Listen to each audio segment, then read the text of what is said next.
Zoro, il a même pas réussi à trouver la mort parce qu'il s'est perdu en chemin, tu vois. Ensuite, même sa prime, même si elle reflète pas son niveau de manière précise, elle reflète quand même sa dangerosité. Donc en termes de dangerosité, le mettre à 3,5 milliards alors que même le Luffy, on le met pas à 3,5 milliards alors que il est Nika, genre, je veux dire, faut peut-être comprendre aussi.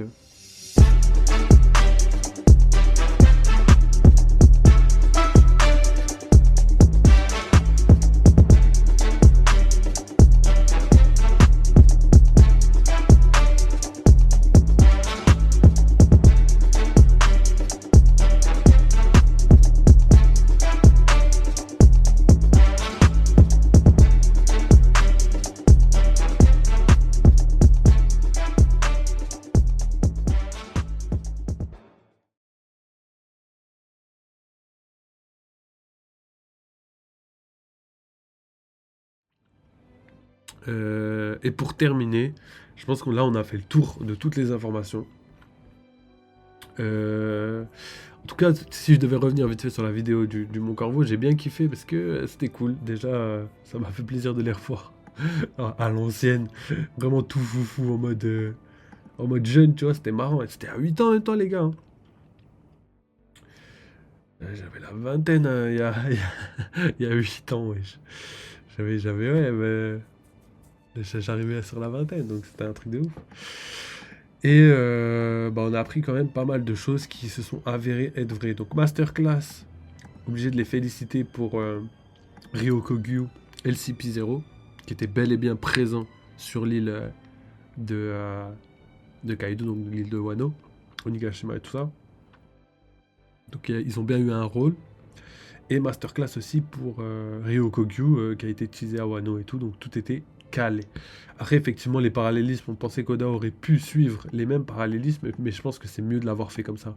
C'est mieux de l'avoir fait comme ça, parce que sinon c'est trop aléatoire, tu vois. Déjà, en premier temps, c'est trop de travail pour lui. Et après, c'est galère parce que il doit suivre, comme je vous ai dit, énormément d'informations, les faire croiser et faire en sorte que tout se calcule parfaitement. Alors que là, en vrai, le fait qu'il a ajouté de cette manière Whole Cake Island, c'était vraiment cool. Moi, j'ai vraiment kiffé. Et pareil pour la suite, j'espère que ça va être comme ça. On a eu par exemple Shabondi avant Thriller Bark, mais si on a Thriller Bark après, enfin le parallélisme, moi ça me dérangerait pas du tout. Parce qu'en vrai, c'est la dernière étape. C'est le dernier power-up pour moi de Luffy. Enfin, quand je dis dernier power-up, c'est le dernier grand power-up de Luffy. Et après, ces power-up, il va les faire dans le combat final, tu vois. Il n'y aura pas d'autre combat plus intense que celui d'Elbaf, à mon sens, à part à la fin de l'œuvre, tu vois. Donc, va falloir se préparer pour ça. C'est peut-être d'ailleurs pour ça que la Toei met tout le budget là dans les épisodes du Gear 5, c'est parce qu'on peut-être on va pas le voir tant que ça se battre, Luffy. Je pense qu'il va se battre, je crois, 2-3 fois pas à Egghead, pardon, à Elbaf, et qu'il y aura qu'un seul combat qui sera vraiment légendaire, genre comparé aux autres. Et après, ce sera des petits combats qui sont pas assez denses, on va dire, pour justement atteindre le level d'un combat, genre combat Kaido, combat contre Gorosei, tu vois. Donc, c'est ce que je pense. En tout cas, pas mal de parallélismes. Ils ont pas été mauvais. L'arc de Mihawk, je pense qu'il va y avoir un arc de Mihawk, comme ils l'ont dit. Ça fait quelques. Pardon. Ça fait quelques jours que je parle de ça. Parce que j'ai vu des théories et j'ai vu aussi beaucoup de vos commentaires, les gars. J'étais un peu choqué d'ailleurs. Il y a beaucoup de vos commentaires, les gars, qui parlent de Mihawk. Et j'ai compris qu'il y en avait beaucoup qui n'aimaient pas du tout Mihawk, tu vois. Et ça, bah, j'accepte carrément, mais pour moi, Mihawk, c'est le mentor un petit peu de Zoro. Et c'est aussi, ça doit être celui qui a retiré l'œil à Zoro, il y a grave moyen. Et ça doit être aussi celui qui est l'adversaire final ou juste avant-dernier de Zoro, parce que justement, je sais pas, tu vois, la dimension que Zoro doit atteindre pour justement battre le maître des épéistes, elle est pas faite pour rien, tu vois. Je pense qu'il y a quand même un level à dépasser par rapport à ça. Et pour atteindre ce level-là, pour moi, Zoro, il n'y est pas encore là. Ce serait trop facile. Genre, comment vous pouvez penser que Zoro il puisse battre Mihawk? Genre le maître épéiste qui est reconnu dans le monde entier qui se tape avec Shanks. Alors que Zoro actuellement il a galéré contre Lucci. Et en plus de ça, il a pas réussi à lui faire plier le genou, tu vois. Il l'a mis KO entre guillemets, je dis bien entre guillemets, parce qu'au final, il est resté debout le Garen, hein. Donc en vrai, moi j'ai trouvé ça hyper bien de la part d'Oda. En gros, il respecte ses personnages et il respecte ses levels. Donc quand on voit l'évolution de Zoro, pour moi, Zoro n'est pas du tout prêt à affronter Mihawk, tu vois. Ok, il a battu King, mais déjà ça a failli lui coûter la vie. Et c'est Oda, je crois, qui avait dit ça. C'est que en fait, Zoro est mort là sur Onigashima. Enfin, ça, c'est pas Oda qui a dit, mais Oda, lui, il a dit même la mort, même Zoro, enfin, même Zoro, il a même pas réussi à trouver la mort parce qu'il s'est perdu en chemin, tu vois. Donc, juste pour vous dire que Zoro, normalement, il devait. Enfin, il a pas que frôlé la mort, il était quasiment mort. Et heureusement, il a eu de la chance, il est revenu à la vie grâce à, grâce au fait qu'il se perde tout le temps. Donc ça, je trouve ça ultra bien expliqué de la part de ça parce que justement, moi pour moi, ça en dit beaucoup. Ça en dit beaucoup sur Mihawk, tu vois. J'ai vraiment pas l'impression que Mihawk soit faible, les gars. Vraiment, hein, je comprends pas je comprends pas le délire en fait. Je veux bien que peut-être Mihawk est pas au level d'un empereur, ça c'est vraiment pas impossible. Mais de là à dire qu'il soit faible, les gars, moi je comprends pas. Je comprends pas. Juste pour la cohérence, les gars, vous connaissez Oda. Oda, frère, cohérence max. Jamais il pourrait dire, ouais, tiens, je vais faire quelque chose d'incohérent. Genre, les trucs les plus importants, il va dire, ouais, je crois, je vais faire un truc incohérent. Genre, quand c'est des petits trucs tout petits, machin, chose et tout, je veux bien. Mais de là à carrément dire que c'est incohérent en mode, tiens, je vais mettre Mihawk, le meilleur sabreur du monde, mais il peut se faire soulever par n'importe qui, genre par un amiral. Enfin, frère, quel intérêt, je veux dire. Quel intérêt. Donc après, je peux comprendre un petit peu, mais dans le fond, pour moi, il a son importance. Sinon, donnez-moi la raison pour laquelle il a été sacré meilleur épéiste du monde. En plus, c'est pas lui qui le dit, et tout le monde le respecte pour ça, tu vois. Même si, par exemple, on dit Vista, il peut rivaliser avec Mihawk. Non, mais Vista rivaliser... Wesh, les gars, on peut pas mettre Vista au même titre que Mihawk. C'est désastreux comme analyse. Parce que Mihawk, il représente un danger. Mihawk, il s'est jamais battu à fond. Il est tout le temps nonchalant. Ensuite, même sa prime, même si elle reflète pas son niveau de manière précise, elle reflète quand même sa dangerosité. Donc en termes de dangerosité, le mettre à 3,5 milliards alors que même le Luffy, on le met pas à 3,5 milliards alors que il est Nika, genre, je veux dire, faut peut-être comprendre aussi l'enjeu. Et certains pensent que les 3,5 milliards sont dus à la Cross Guild. Moi, je vous dis non, clairement, parce que l'auteur l'a dit dans le manga. L'auteur l'a écrit, il a dit oui, on va laisser... comment il s'appelle? On va laisser Baggy prendre la tête. Au début, ils l'ont fracassé. Après, ils ont dit non, mais tu sais quoi, Crocodile, vas-y au calme. On va laisser Baggy prendre la tête de la Cross Guild. Comme ça, on sera pas la cible principale du gouvernement mondial. Et même en faisant ça, même en étant en second plan, la prime de Mihawk est au-dessus de celle de Baggy. Donc juste pour vous dire à quel point l'importance que l'auteur ou même le gouvernement mondial met sur Mihawk, c'est un level qui est colossal. Après, le level empereur, moi, en fait, je vais vous dire la vérité, à l'époque, moi j'étais comme vous. C'est-à-dire qu'à l'époque, pour moi, Mihawk était pas très fort. Pour moi, il était level peut-être amiral, tu vois, parce que les Shichibukai sont moins forts que les amiraux. Je pense qu'il était pas loin du level amiral. Et là, depuis Wano, tu peux plus dire qu'il est level amiral. Quel intérêt de dire ça? Quel intérêt de dire ça? Comment un amiral, il pourrait se taper avec Shanks pendant des jours et des jours? Faut être sérieux, les gars. Faut être sérieux, les gars. Ce serait honteux pour Shanks. Si vous avez un peu de respect pour Shanks, vous pouvez pas mettre Mihawk amiral. Parce que on savait que les combats de Mihawk résonnaient dans le Nouveau Monde. Et là, c'est pas comme par exemple Garp ou je sais pas quoi, avec genre c'est la marine qui dit ça parce qu'ils veulent mettre en avant. Non, ils ont aucun intérêt à mettre en avant Mihawk. Vraiment aucun. Même en tant que Shichibukai, ils ont aucun intérêt. Parce qu'ils ne respectent pas les Shichibukai même s'ils étaient dans leur camp. Et même on l'a vu, Mihawk il aimait pas prendre des rendez-vous, tu sais, aller au rendez-vous de de la marine, tout ça, il aimait pas y aller, il prenait le titre et ça se voyait qu'il respectait pas. Donc ça allait dans les deux sens, tu vois, il n'y avait pas de respect entre les uns et les autres.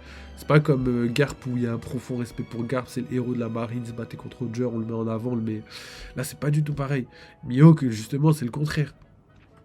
C'est un pirate, c'est quelqu'un qu'on n'aime pas dans la marine, qui vient même pas quand on le convoque, donc c'est quelqu'un qu'on n'a pas envie de mettre en avant. Et malgré ça, les rumeurs disaient comme quoi il y avait des combats qui résonnaient dans tout Grand Line entre Shanks et Mihawk. Gros, faut dire ce qu'il y est. D'ailleurs, Mihawk était aux alentours de... Enfin, pas Mihawk, pardon, mais Shanks était aux alentours de 1,5 milliard si je me trompe pas. Parce que c'est la prime qui nous a été donnée là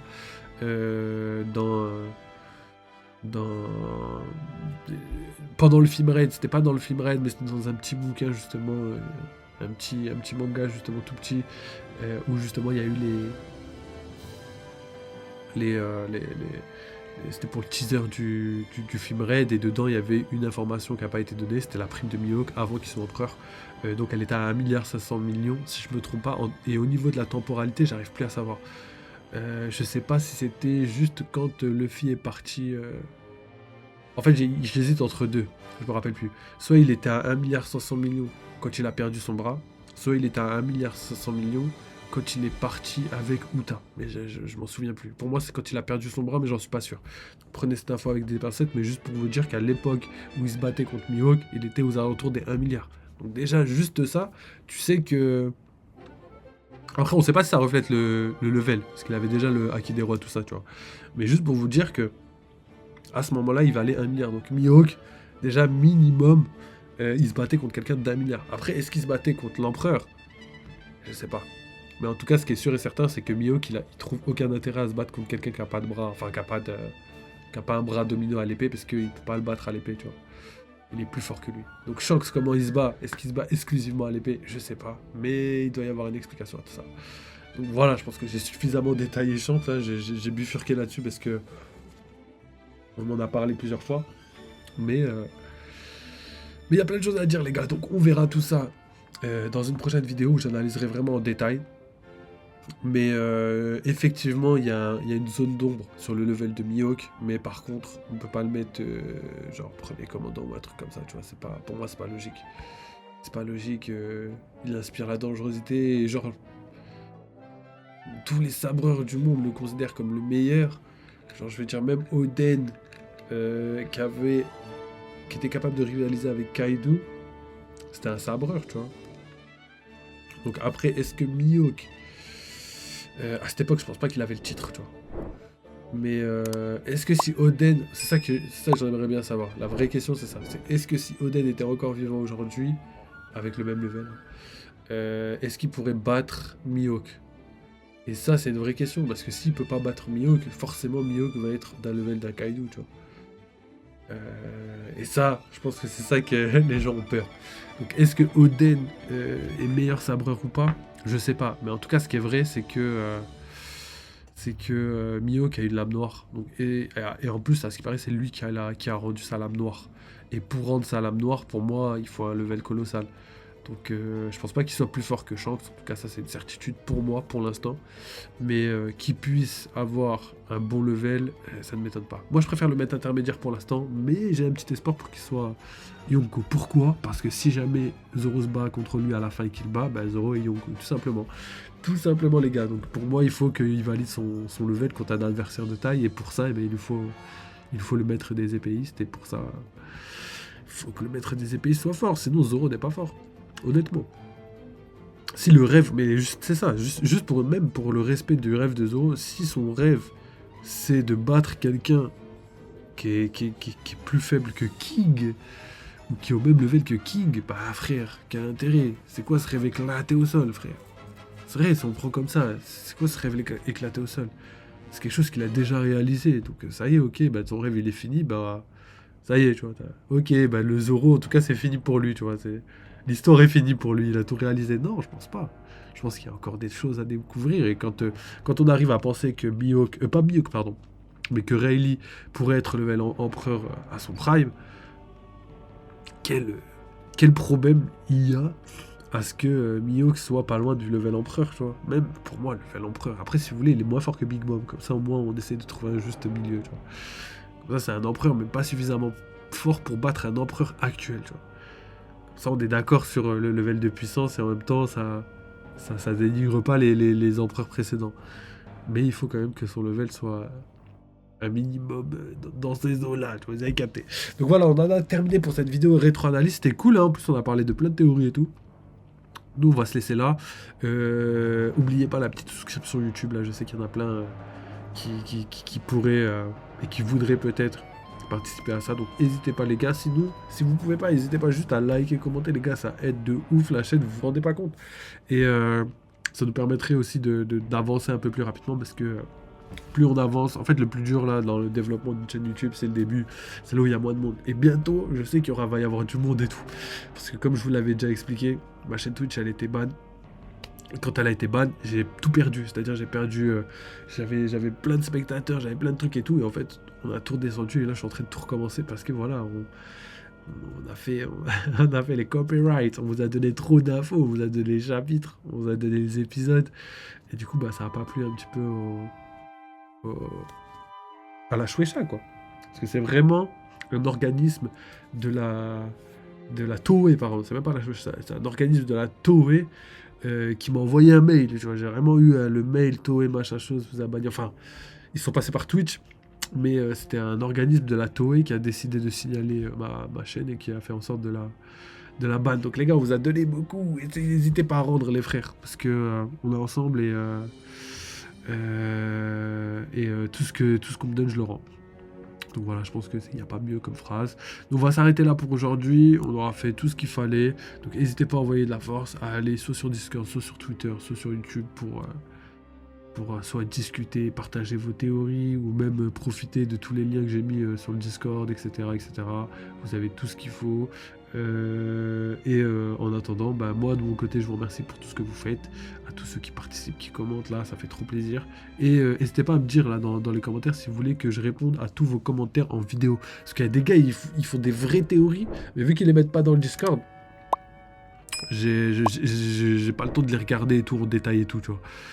Alors que je pourrais réagir dessus. Donc si vous voulez que je réagisse dans les commentaires, les gars, n'hésitez pas à mettre un petit message dans les commentaires. Vous me dites, ouais, j'aimerais bien que tu réagisses aux commentaires, aux théories en commentaire et tout, et en vidéo, tu vois. Et dans la prochaine vidéo, j'essaierai de faire ça. Donc voilà les gars, n'oubliez pas, vive les jeux vidéo, vive One Piece, nous on se capte très très vite, prenez soin de vous, et voilà quoi. Allez, ciao les mecs.